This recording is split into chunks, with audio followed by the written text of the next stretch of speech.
이동의 촉 시간입니다. 금요일 촉가이드 MC 장훈과 함께합니다. 어서 오십시오. 네, 안녕하세요. 반갑습니다. MC 장훈입니다.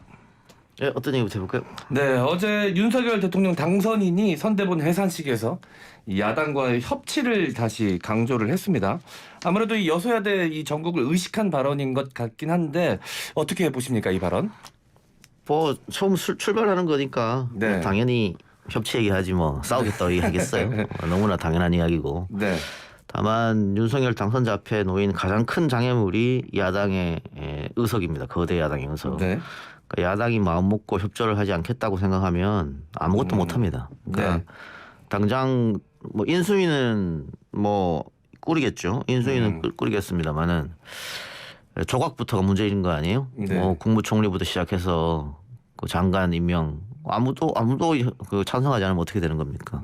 그런 문제점이 있기 때문에 당연히 윤석열 후보로서는 협치를 강조할 수밖에 없었다. 뭐 그렇게 보이고 협치 이야기하면서 또 정치보복 없다, 내 사장은 정치보복 없다 그런 얘기도 또 했지 않습니까? 네. 그러나 많은 분들이 그러니까 윤석열 후보한테 표를 주지 않은 대한민국의 한 절반쯤 되잖아요. 네. 1,600만 명. 그분들의 생각은 검찰 공화국에 대한 두려움이 있을 거예요. 그래서 윤석열 후보가 말로서만 하는 게 아니고 어떤 행동도 좀 보여줘야 할 필요가 있다. 뭐 그런 생각이 듭니다. 네. 저 그런데 개인적으로 말로는 이제 협치를 이야기하셨는데 윤서는 또 장제원 비서실장을 내세웠단 말이죠. 근데 장제원 의원의 이미지가 협치보다는 좀 강경파 이미지가 강해서 예. 좀 어울리지 않는다는 생각이 저 개인적으로 들었습니다. 뭐 이거는 당선인의 스타일이에요. 뭐 인사 스타일이니까 한번 믿은 사람 끝까지 간다. 네. 저는 그 사람의 인사 스타일에 대해서 왈가왈부하기는 좀 그렇다. 물론 인사를 하고 그 뒤에 문제가 있다면 그건 비판할 만은 하죠. 네. 본인의 인사 스타일이 있는데 거기에 대해서 이야기하는 건 좀 적절치 않은 것 같고요. 결과를 네네. 보고 이야기해야 될 것 싶습니다. 네, 알겠습니다. 이 윤석열 당선인 입장에서는 민주당과의 협치 없이는 초기 공약 이행이 좀 쉽지만은 않을 것 같은데 윤 당선인이 공약으로 내세웠던 사법개혁 공약이나 여성가족부 폐지 이런 여러 가지 정책들이 민주당과 충돌이 일어날 가능성이 좀 높아 보이는데 어떻습니까? 그렇죠. 일단 여성가족부 폐지 문제는 쉽게 못할 거예요. 네. 이준석 대표가 여성가족부 폐지 공약 지킨다고 했는데 네. 그건 본인 생각이고 당내에서도 좀 반대하는 목소리가 그렇습니다. 있습니다. 지금 당내에서 반발하는 목소리가 있고 또 원희룡 지사가 콕 집어서 가짜 뉴스라고 했거든요. 여성가족부 폐지에 대해서. 네. 그리고 이번에 새롭게 서초에 당선된 조은희 의원 같은 경우에도 네. 오히려 여성가족부 강화를 건의하겠다 이랬단 말이에요. 네.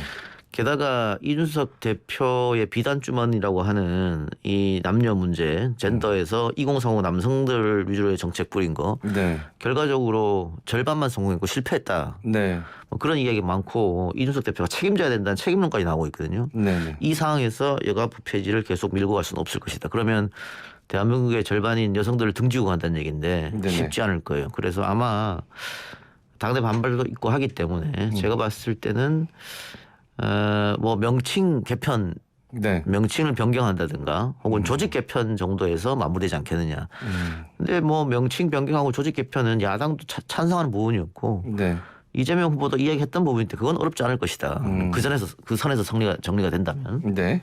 알겠습니다. 다만 이 사법개혁은 문제가 심각해지죠. 그러니까 더불어민주당이 사활을 걸고 통과시킨 법들이 많은데 그중에 사법개혁인 것이고 그게 이제 문재인 정부에서 반드시 이뤄내야겠다. 근데 그것 때문에 조국이나 추미애가 엄청난 상처를 받았단 말이에요. 네. 그런데 이것을 원상태로 돌리는 게 이제 윤석열 당선인의 생각이고 또 검찰 출신이니까 원상태로 돌리는 것 플러스 더 검찰권을 강화하겠다는 생각이잖아요. 네네. 이 문제에 있어서는 야당과 부딪힐 수밖에 없죠.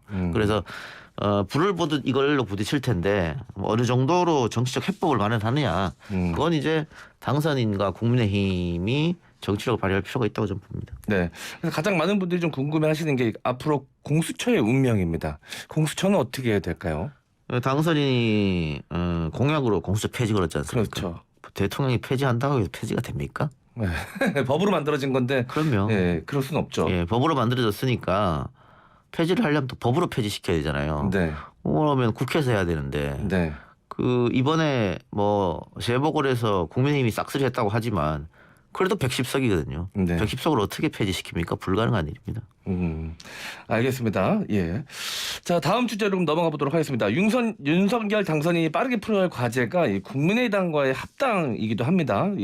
두 당은 지난해에도 이제 합당을 추진했다가 불발된 전례가 있는데 이번에는 좀 어떤 변수들이 있을까요? 일단 뭐 승리했고 이 단일화 논란이 오히려 뭐 마이너스가 됐다 이런 얘기도 있습니다만 네네. 그걸 정확하게 분석을 어떻게 합니까? 못하지. 그렇죠. 표를 어떻게 줬는지 모르잖아요. 네, 그러니까 일단 없죠. 이겼기 때문에 플러스 알파가 됐다고 해석할 수밖에 없어요. 네. 그렇다면은 승리에 일조한 안철수 후보하고 국민의당을 바로 내칠 수는 없는 거 아니겠어요? 그럼 당연히 네. 함께 가는 겁니다. 당연히 네. 함께 가는데 좀 트러블은 있겠죠. 특히 이준석 대표가 강력 반대했으니까 이준석 대표하고의 어떤 관계 설정도 필요할 테고. 다만 전 합당이 좀 빨라지지 않을까 싶기도 하고 또 합당이 되면 이 국민의당 계열 사람들도 내각을 꾸릴 때 몇 명은 안으로 들어가지 않겠느냐 네. 뭐 이런 생각도 하고 있습니다. 일단 인수위 위원장 자리에 안철수 전 후보가 좀 자리하는 건 어떻겠느냐라는 이야기도 좀 당내에서 나오고 있는 것 같습니다. 그 가능성이 좀 있는 얘기일까요? 뭐 반반이죠. 네, 뭐 인수위 위원장을 뭐 김병준 이야기도 나오고 있으니까. 네, 그렇습니다. 그렇기 때문에 그건 알 수 없는 문제일 것 같습니다. 그 제안을 하더라도 안철수 후보가 받느냐 뭐 네. 그런 문제도 있으니까요. 네, 알겠습니다. 그리고 그 단일화에 있어서 이준석 대표가 좀 걸림돌이 됐었다라는 평가도 있습니다. 이 대표가 다음 주에 대규모 당직 개편에 나서면서 당권 잡기에 좀 나서는 것 같은 모양새인데 이게 시점이 좀 묘해서 여러 가지 말들이 좀 나오고 있습니다. 국민의당과의 합당을 앞두고 이런 움직임 어떻게 봐야 될까요? 그러니까 지금 이준석 대표가 가장 뭐 사면 초과라 하면 그렇겠습니다만은 네. 지금 입지가 굉장히 곤란해졌다. 선거 끝나고 책임론이 일단 불거졌지 않습니까? 네. 이준석 때문에 더 벌릴 거를 못 벌리고 이렇게 신승했다. 네. 이런 책임론이 불거졌고 그리고 윤석열 후보가 아까 인사 스타일을 얘기했습니다만은 결국은 믿는 사람을 중용한다 그러면 논란이 됐던 윤핵관들이 측근으로 기용될 가능성이 없습니다. 장제원 의원도 바로 비서실장 됐잖아요. 그러면 이 윤핵관과 이준석 대표가 그동안 끊임없이 맞부딪혔기 때문에 네. 그런 문제. 또 안철수 후보가 중용이 된다고 하면 그 문제. 그러니까 지금 당선인 옆에 실세로 있을 사람들이 다 이준석하고 자리가 껄끄러운 사람들이다. 그렇습니다. 그랬을 때 과연 이준석이 당대표 자리를 제대로 유지할 수 있겠느냐 아니면 그 당대표의 권한을 제대로 행사할 수 있겠느냐. 그러니까 이 대표가 끊임없이 여가부 폐지를 주장했고 오늘도 당연히 여가부 폐지 공약은 그대로 간다고 얘기했습니다마는 당대표가 그렇게 얘기했는데도 여기저기서 다시 한번 고려해야 된다고 얘기를 하고 있잖아요. 방송에서 언론 인터뷰를 통해서도 네. 국민의힘 관계자들이 그렇게 얘기하고 그런 상황이기 때문에 저는 당대표 패싱이 승리 이후에도 다 나올 수 있겠다. 그런 생각이 듭니다. 네, 알겠습니다. 민주당 이야기도 좀 여쭤봐야 될 것 같습니다. 오늘 민주당에서 의총을 열어서 이제 비대위 체제로 돌입이 됐는데요.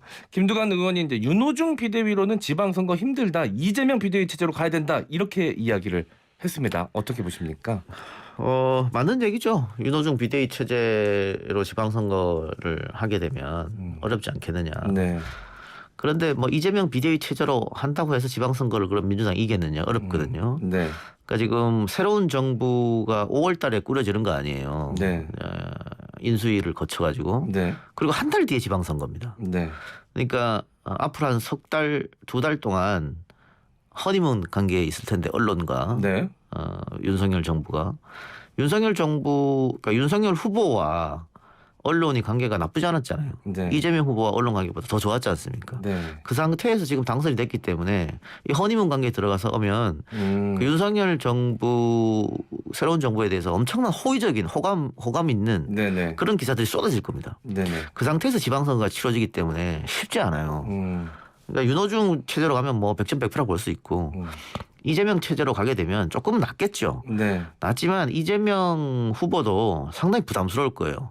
만약에 그 비대위원장을 맡거나 혹은 당대표를 맡아서 당대표가 2년 임기니까 네. 이재명 후보로서는 다음 공천권을 갖는 거죠. 국회. 네. 만일 당대표가 되면. 그래서 재기 발판을 마련할 수 있다. 또 당을 자신의 체제로 꾸릴 수 있다. 과거 이게 문재인 후보가 했었던 방식이죠. 네네. 원내로 들어간 뒤에 네. 당을 접수한 다음에 이제 후보로 나가서 승리한 그런 네, 공식인데 당대표를 거쳐서. 문제는 이재명 체제로 출발했다가 이 재보궐 선거에서 완패하게 되면 다시 내려와야 돼요. 그렇죠. 그러면 이재명 갈 데가 없습니다. 이제 그때는 정말 예, 다시 재기하기가 힘든 상황이 굉장히 될 수 있겠네요. 힘들어집니다. 예. 예. 그렇기 때문에 이재명 체제로 했을 때 어느 정도 뭐 하프 정도만 선전해 준다면 네네. 뭐 희망이 있겠습니다만 지금 상황에서는 그렇게 보이지 않잖아요. 네. 또 지역적 투표가 많이 완화됐다라고 이야기합니다만 많이 완화된 거지 여전히 이번 선거를 통해서 또 지역적 투표 이뤄졌단 말이에요. 그러면 네. 인구수가 많은 경상도 지역을 또 국민의힘이 싹쓸이한다. 그러니까 우리 국토를 반 갈라서 강원도부터 이렇게 해서 경상도 싹쓸이한다. 네. 뭐 어렵습니다. 그래서 아마 민주당도 굉장히 곤혹스러운 상황이 있지 않겠냐. 또 이재명 후보도 네. 여러 가지 생각이 드는 그런 상황인 것 같습니다. 네.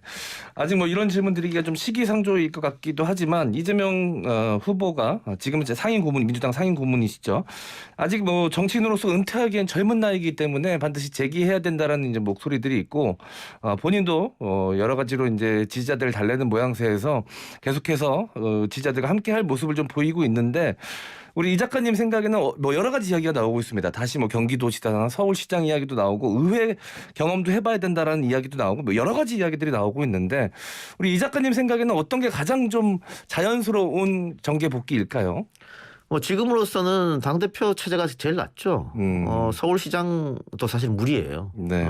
서울시장 하게 되면 4년인데 4년 임기 끝나고 바로 대통령 선거 도전한다는 거잖아요. 네네. 그럼 또 국회 경험 없다 이런 얘기가 들릴 테고 또 서울시장을 하다 보면은 정치적 중립을 지켜야 하기 때문에 국회랑 멀어질 수밖에 없거든요. 네. 그럼 자기 세력을 못 꾸립니다. 이번에 이재명이 패한 여러 가지 원인 중에 하나가 비주류 출시라는 거예요. 네. 민주당에서 선거 3, 4주 앞두고는 정말 열심히 이재명 대통령 만들기 노력했습니다만 네. 그전에는 그렇게 열심히 하지 않았거든요. 네. 만약 주류 후보였으면 다 똘똘뭉쳐서 했을 거예요. 그러니까 그런 아픔이 있기 때문에 아마 원내로 들어갈 생각을 할 텐데 뭐 재보궐이 있으면 또 그걸 도전하기도 하겠죠. 네. 그리고 당대표를 만약에 만든다면 임기가 2년이니까 다음 공천권 가지고 네. 뭐 친위 체제로 만들게 되면 네. 다시 이제 주류가 되는 거잖아요. 네네. 문재인 대통령도 원래 주류가 아니었잖아요. 비주류였잖아요. 네, 그래서 당대표 되고 공천권 가지고 본인이 주류가 되고 자기를 반대하던 원래 주류들이 국민의당과 손잡고 밖으로 나가면서 주류가 돼서 결국 대통령 됐거든요. 네. 그런 생각을 할 텐데 이제 장애물은 만일 당대표가 되면 오는 지방선거에서 어느 정도 결과를 내줘야 된다. 근데 조금 힘들지 않느냐. 네. 다만 이재명을 찍어줬던 1,600만 명, 뭐 패배한 후보로서는 가장 많은 득표를 얻었잖아요. 네. 민주당 후보 중에서 최고의 득표 최고의 득표를 얻었는데 이런 게 자산이 될 수 있고 오늘 하루만 해도 그 민주당의 입당 러시가 한 2만 명 됐다고 하는데요. 네. 이거는 당대표 이야기가 나오고 나서 입당 러시가 있었거든요. 네네. 우리가 입당해서 이재명을 지키겠다. 이런 일반 지지자들이 당원으로 연결되는 겁니다. 네. 권리당원 되기 운동도 지금 펼쳐지고 있습니다. 그런 게 자산이기 때문에 뭐 지금 은퇴 시점을 논의하는 것은 이야기 말이 안 되는 것이고 아직 뭐 60도 안 됐는데 네. 그 대한민국 정치는 아직 굉장히 젊은 축에 속하죠. 그래서 아마 어떻게 다시 일어서는 걸 모색하리라. 그리고 결국은 1,600만 표란 자산 그리고 네. 이재명 팬덤이 또 새로 생겼지 않습니까? 네네. 그런 팬덤으로서 새롭게 출발할 때는 도움이 되겠죠. 네. 윤석열 후보 입장에서도 그렇게 크지 않은 격차로 일단 당선이 된 거기 때문에 그 이재명 후보를 지지했던 수많은 그 유권자들이 굉장히 좀 신경 쓰이는 대상이고 좀 계속해서 함께 가야 되기 때문에 좀 많이 신경을 쓰겠죠. 그럴 수밖에 없죠. 그 출발할 때 여론 지지율이 국정 지지율이 좋지 않으면 그게 상당히 부담이잖아요. 네. 부담이고 본인이 그 정치 보복이 없다고 했는데 네. 만일 시스템으로 움직인다고 했습니다만 네. 만일 이재명에 대한 수사가 시작되면 네. 아무리 시스템으로 수사한다고 하더라도 그걸 믿는 국민이 있겠느냐. 네. 그런 것 보면 상당히 부담될 거예요. 네. 알겠습니다. 자, 마지막 주제 질문 드리도록 하겠습니다. 이 여러 전문가들이 인수 과정에서 현 정부와 차기 정부의 충돌 가능성에 대해서 이야기를 하고 있습니다. 뭐 여러 가지 노동 정책도 그렇고 여러 가지로 좀 충돌할 것 같은데 특히 주 52시간 근무제, 중대재해처벌법, 뭐 최저임금제도 등 개편이 있을 수 있을 것 같은데 노동계의 반발이 좀 있지 않을까요? 뭐 노동계의 반발이 당연히 있겠습니다만은 네. 윤 후보가 지금 꺼낸 얘기가 아니잖아요. 네, 후보 시절 계속해서 공약으로 꺼냈지 않습니까? 네. 근데 그거 보고도 국민들이 찍어줬잖아요. 네. 그럼 하는 거죠, 뭐. 하지만 국민들의 이 찍어준 건 하지만 노동계에서는 실제적으로 그거 반대할 수는 또 있는 거니까요. 예. 그러니까요. 그거야 네. 뭐 언제나 있는 갈등 아니겠어요? 네. 근데 지금 정부는 새로운 정부에 들어서 뭐 반대하거나 뭐 이러면 더 갈등이 생기니까 네. 어쨌든 민주적 합법적으로 탄생한 정부니까 네. 현 권력, 그러니까 미래 권력을 위해서 서포트할 수밖에 없어요. 그리고 네. 아까 협치 이야기 했는데 민주당도 결국은 본인들이 집권했을 때 야당이 협조를 안 해줘서 아무것도 못했다. 발목 잡는 야당이라고 비판했잖아요. 네. 그래서 우리가 선거를 하고 여야가 싸우는 것도 다 대한민국 또 국민이 다 잘 되라고 하는 거 아니겠어요? 네네. 정권 초기에는 협조해 주는 게 맞습니다. 네. 대승적 차원에서. 그래서 아무리 우리와 가치가 다르고 또 이념이 다른 정부가 들어섰고 거기에 대해서 여러 가지 법안이 마음에 안 든다고 하더라도 네. 가능하면은 협조를 해주고 만일 그래 가서 그런 새로운 정책을 폈는데 문제가 생기고 잘못됐다. 그러면 또 선거로 심판하는 거죠. 그게 민주주의 아닙니까? 알겠습니다. 대통령 집무실 이야기도 좀 있습니다. 윤 당선인이 광화문 정부 서울청사로 집무실을 좀 옮기겠다라고 이야기를 했는데 문재인 대통령도 추진하다가 이 경호 문제로 불발이 됐었습니다. 이거 실현될 수 있을까요?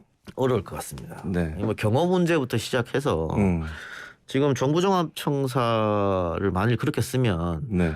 그 앞쪽에 통행로라든가 이런 것도 다 정비해야 되거든요. 그렇죠. 그럼 국민 불편이 오히려 가중될 수도 있다. 네. 거기 또 통행량이 많은 도로여가지고. 그럼요. 그러니까 문재인 대통령도 공약했는데 네. 못했다고 하는 것은 그만큼 이유가 있는 겁니다. 네. 그래서 이거는 쉽게 할 수는 없지 않을까. 거기다가 뭐 청와대에도 사실 굉장히 많은 인사가 근무를 하는데 그 사람들은 그럼 어디로 가서 근무합니까? 여전히 청와대에서 근무하고 대통령만 정부 종합청사 가 있습니까? 네. 그것도 안 되잖아요. 네네. 그렇기 때문에 이거 쉽지 않을 것 같아요. 이 문제에 있어서는. 알겠습니다. 모르겠습니다. 이것도 대통령의 사실 의지가 있으면 어떻게든 하겠죠. 네. 근데 의지가 있다고 하더라도 어떤 사안에 대해서 또 실무진들과 논쟁과 토론이 필요하고 네. 거기서 아니다 싶으면 물러날 수 있는 것도 지도자가 할 일이거든요. 네네. 조금 지켜봐야 될 것 같은데 쉽지만 않아 보입니다. 네. 그 윤석열 정부에 대해서 이야기하면서 검찰 색깔을 좀 빼야 된다. 검찰총장 출신이다 보니까 또 그거에 대해서 민주당 지지자분들은 좀 두려움을 갖고 계신 분들도 계시고 윤석열 당선인이 검찰 색깔 지우기에 좀 적극적으로 나설 가능성이 있을까요? 뭐 윤 후보 스타일상 그러진 않을 것 같은데. 네, 쉽진 않겠군요. 그래도 좀 필요해 보인다는 생각이 좀 듭니다. 이제 마지막 질문까지 다 드렸는데 이동훈 작가님 오늘까지만 진행하시고 이제 좀 쉬신다고 이야기를 들었습니다. 저는 뭐 오래전부터 그 YTN 라디오에 제가 지금 한 4년 이상 한 것 같은데 네네. 너무 좀 지쳐서 네. 한 달 휴식을 좀 요청했습니다. 네. 네, 그래서 다행스럽게도 제가 석 달 전에 요청드렸었는데 네. 원래는 12월 달까지만 하겠다 이렇게 네. 그리고 좀 휴식을 달라 그랬는데 선거 때까지만 해라 그렇게 해서 선거 끝나고 한 달 알겠습니다. 휴식하는 거죠. 많은 청취자분들이 좀 아쉬워하실 것 같은데 이 말씀을 좀 드리고 싶습니다. 다른 사람은 몰라도 이동영 작가님은 몸보다는 일일 것 같습니다. 예, 조금만 쉬고 돌아오십시오. 알겠습니다. 자, 이동영 촉 오늘은 여기서 마무리하겠습니다. 지금까지 촉가이드 MC 장과 함께했습니다. 수고했습니다. 감사합니다.